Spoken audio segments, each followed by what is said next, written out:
même na tante ya koluka elongi na nzambe. Donc azo dépendre nanu na une fonctionnement moko quelconque. Oh, nzambe azo benga biso tozala ba indépendant. Yango totalisa ki ete ba yekoli bazo bisa Yesu balobi nkolo lakisa biso ndenge nini basambelaka. Et Yesu azo lakisa bango po ete ayebi ke nga na kozala te. Mais molimo mosantu mosungi akozala wana présent po akomisa bino ba indépendant bo continuer na oyo ngai na lakisi bino.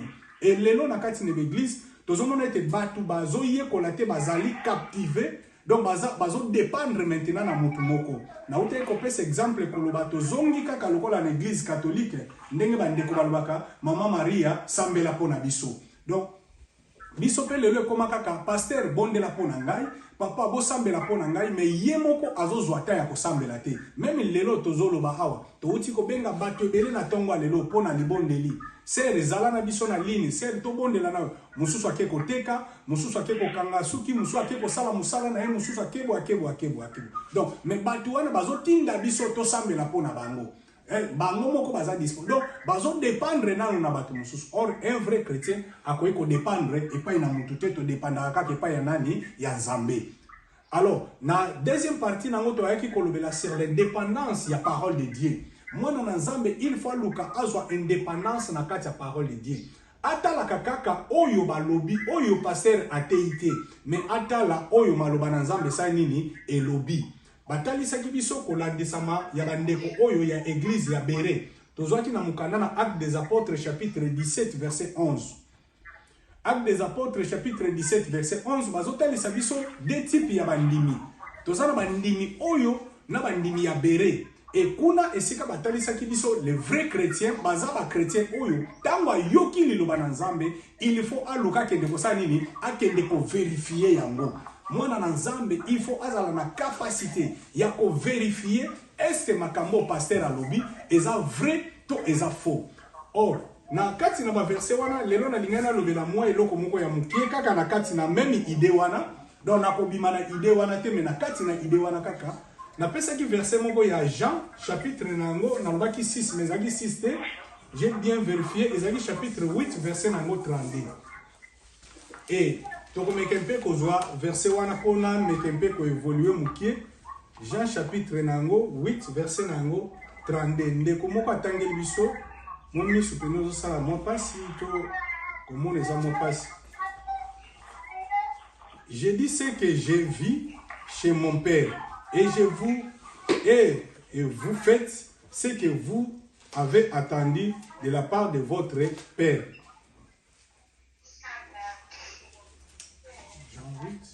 C'est ça le 30, non, ce n'est pas ça le 32, oui. Nazomonate, 32 yamote. Vous connaîtrez la vérité et la vérité vous affranchira. Na utei koloba na yango pena Jean 8 verset nango 32. Na utei kolobelo komoko soko mati banda na likolo o comprendre.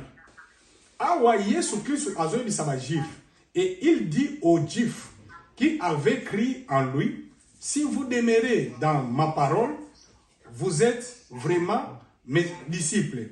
Vous connaîtrez la vérité et la vérité vous affranchira. Awa toloba ki ete mutu oyo aza indépendant, aza mutu aza libre. Aza mutu azo luka ayeba vérité na kati na parole de Dieu. Donc or la vérité na kati na l'église ebele selon mukanda na Romains chapitre nango 1 verset nango 18. Et comme na bato ebele bazozwa vérité bakangi yango captif. Donc bazui vérité babombi yango po bana na Nzambe bayeba yango te. Et apôtre Paul azokende musika alobi nous ne sommes pas comme les autres qui sont là pour falsifier l'évangile. Ezana ba église ebele to bato ebele ba teye ebele bazo falsifier. Ko falsifier l'aksi nini? Ko falsifier zo linga ko signifier que mutu azo tordre sens ya évangile. Amen ba na Nzambe. Donc sens nango elobi boye mais ye a falsifié yango apesi yango sens par rapport ya posa na ye moko boye. Donc lokola zo linga alatisa lisumu na ye moko boye intérêt azupe évangile sa nini abaloli yango sens. Oko comprendre que bato ebele lelo explication na bango eza lisusu na sens normal te ya parole de Dieu. Et Bible eza koloba na biso tant mutu akomi na indépendance spirituelle nde akoluka ayeba vérité ya solo na kati na Bible. Et Bible le dit soki to umeli na kati na maloba na ye. Or la vraie vérité ça se trouve na kati ya parole de Dieu. Vérité ya solo ezalaka libanda ya maloba na Nzambe te. Yango nazotinda yo kaka ozala indépendant ya kolukaka ko vérifier est-ce que makambo balobi eza vrai ou eza faux. Parce que okozwango libanda te. Soki oza ko dépendre kaka pa na mutu. Oyoki likambo oke ko luka explication pa na mutu eza mabete. Mutu akoke ko expliquer yo. Mais mususu l'explication na yepe ko kaka kozala erronée. Mais la vraie explication y a parole de Dieu. Or, Bible les a même la prophétie, il faut la interpréter par rapport à nini, il y a parole de Dieu. Amen. Or, parole de Dieu est la lumière na biso ezotambu sa biso.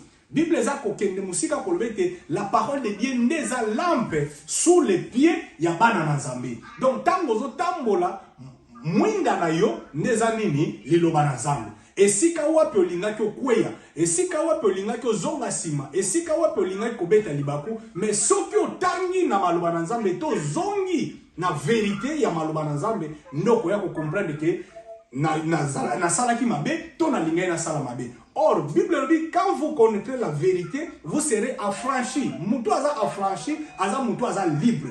Netozo benga église na liberté. Bisonyo soto koma libre ya kotanga kama komi na Nzambe. Yango na ute kolobomo na mutu mususu azwaka meme tante ya kotanga makomi na Nzambe. Mais azokanisa oyo ya azoloba wana eza vrai. Or makambo nyonso alobi soki to vérifier yango na kati na parole de Dieu eza nango te ata moko. Donc eza nango ba fausseté mais mutu ayeli bino.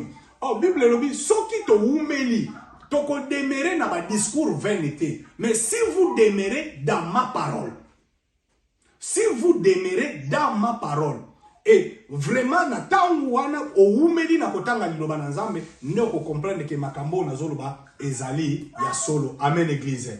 Donc yango nde tolinga kito mekempe ko pengle ba na Nzambe, batu ba meka ko koma abeka ko koma autonome na kotanga kama liloba na Nzambe. Batu bazala batu baza captivité ba kangamite baza na captivité te. Donc tozala libre. Il y a qu'on vérifie à l'écriture, le qu'on a bandimi oya bere. Tant ba yoki liloba, il faut pas vérifier. Bible lobi na mukana Daniel chapitre 11. Bible lobi dans les derniers temps, la connaissance des gens augmenteront. Tant ou connaissance ya bate ko mata. Et nakati na connaissance wana, e kozala na connaissance mususu e kozala erronée. Ma connaissance mususu e kozala fausse. Au moins on appelle que mutazolo ba makambo, mais en réalité azali banda ya maluba na Nzambe.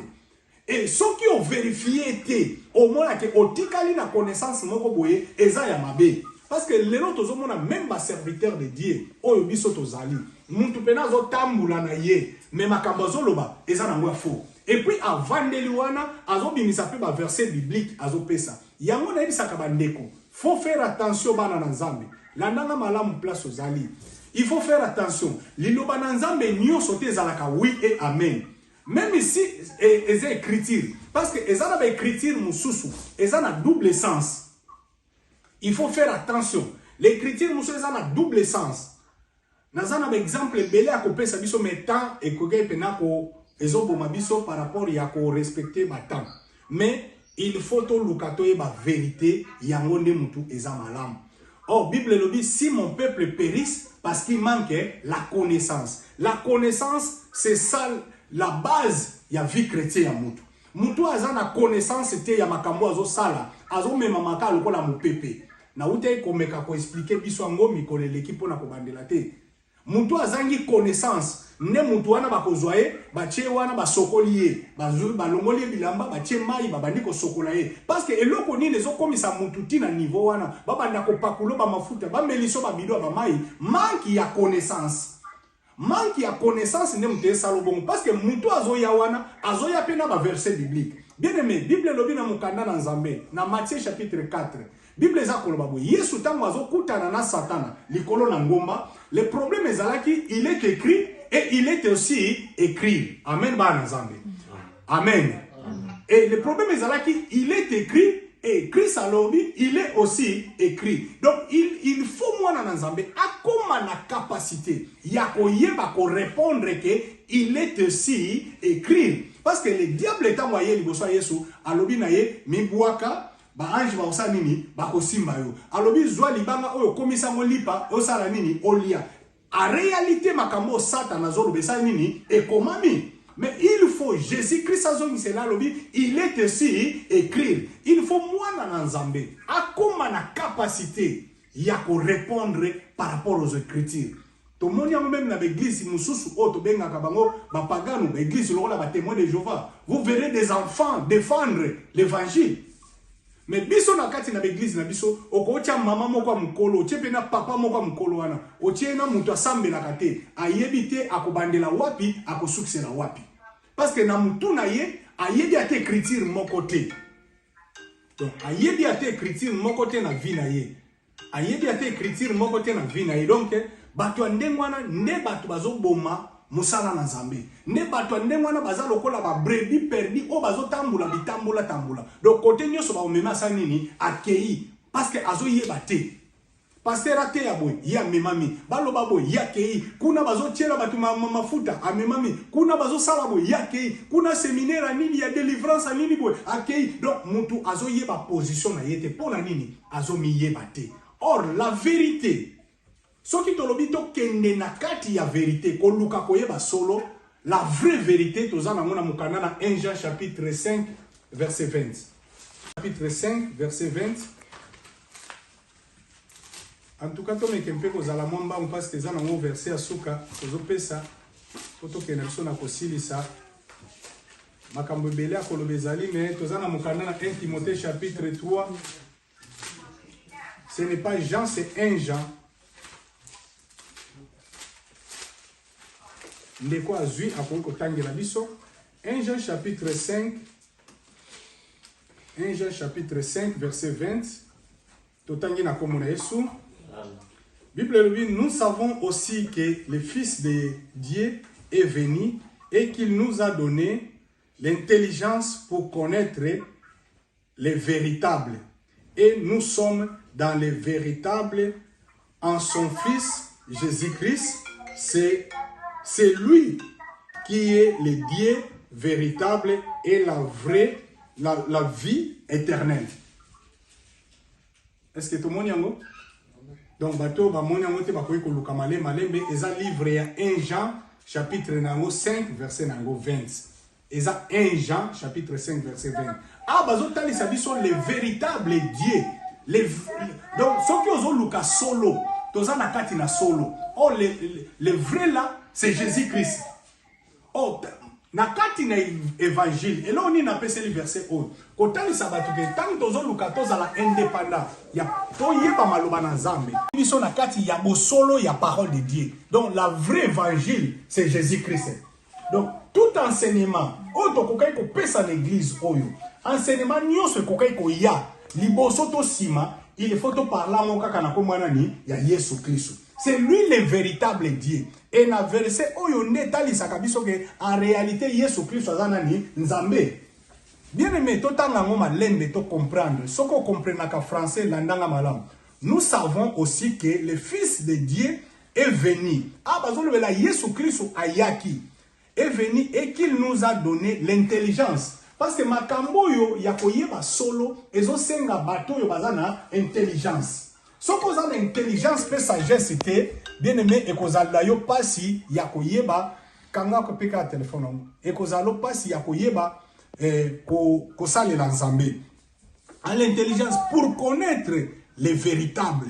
Et nous sommes dans les véritables. Bible le dit, bisonne to vandi na kati ya nini ya solo. Nous sommes dans les véritables. Or les véritables en to continuer, nous sommes dans les véritables en son Fils Jésus-Christ. C'est lui.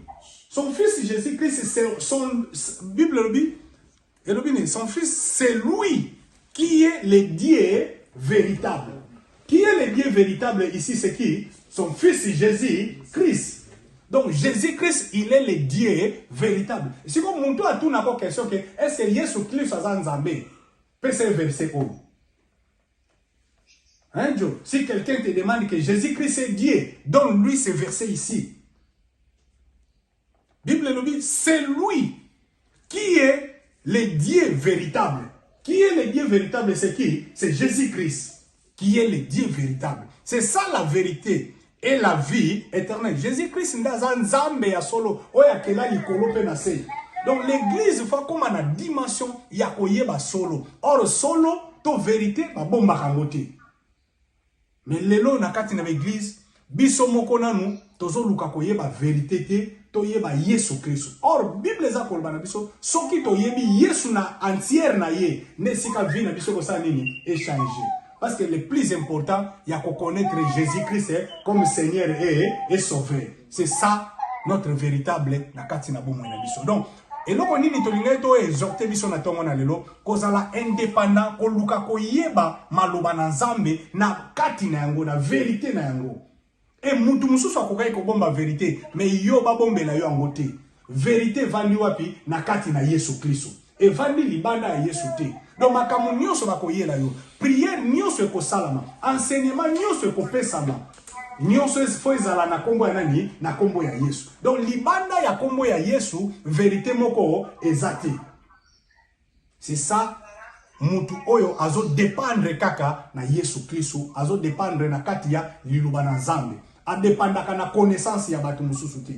A dépendaka te ke batu balobi kaka ya yoki kaka oui et amen abandi ko salela yango non. Il faut ko zala lokola bandimi ya bere ko vérifier la parole de Dieu. C'est très important de vérifier. C'est très important d'écouter la parole de Dieu, d'avoir une connaissance exacte de la parole de Dieu. Avoir une connaissance penza approfondie na kati ya liloba na Nzambe. Et Bible lobi soki mutu akomi na connaissance ya parole de Dieu akokoma siko na niveau ya nzete oyo baloni pembeni ya mai. Atambule ye, atambonge ye, moya ningana ezate. C'est pour cela que mona batu mususu ata kufeli, ata belisi ya ningana kate. Ata batu ba panzani, ata batu ba lobi ndenge bakokai koloba, atelemi parce que yebi esika ya sala nini, atelemela. Parce que ayebi kotanga maloba na Nzambe. Bien aimé, prenons le temps de lire la parole de Dieu. Prenons le temps de lire la parole de Dieu. Or, na yebi sakabana na Nzambe boy. Même si tokobanda ko bondelaka, la vraie prière ça se fait à condition ya connaissance ya parole de Dieu. Et la personne qui ne connaît pas la parole de Dieu a la capacité de faire malam. Parce que nyonso to sambelaka, il faut outa wapi na maloba na Nzambe. Maloba nyonso ozwaka pendant 2 heures du temps, pendant 3 heures du temps ko sambela. Soki ezo outa na kati ya Bible te e outaka wapi. Or la connaissance de la parole de Dieu, c'est plus important na kati ya bomo na biso. C'est plus important na kati ya bomo na biso. Lobi nazo solana ndeko nanga musana Nzambe tozana e awo. Lobita on a solana na yebise Yesu Kristo tanga zo bonde la pona batu. Abane ko sala ba prière belete. Mais il déclarait kaka. Alors il est écrit. Il est écrit. Donc Yesu Kristo zo sala kaka ba déclaration ya makasi na kati na batu. Et au monde que makambo zo loba eza na kati na maloba na Nzambe. Or Bible lobi faiblesse ya Nzambe ezalaka nini kokokisa maloba na ye. Amen ba na Nzambe. Amen église. Faiblesse ya Nzambe, nazomba bien faiblesse ya Nzambe, ezana maloba na Nzambe. Parce que oyo Nzamba loba asaka nini akoki na livre ya chronique loba ki boye, na exode yeso loba ki boye, pona ozo comprendre que connaissance ndezo tindo sa nini o sambela. Yango Bible lobi na biso tozo sambela, tozo zwate parce que to yebi ko sambela te. Il faut to yeba ko sambela.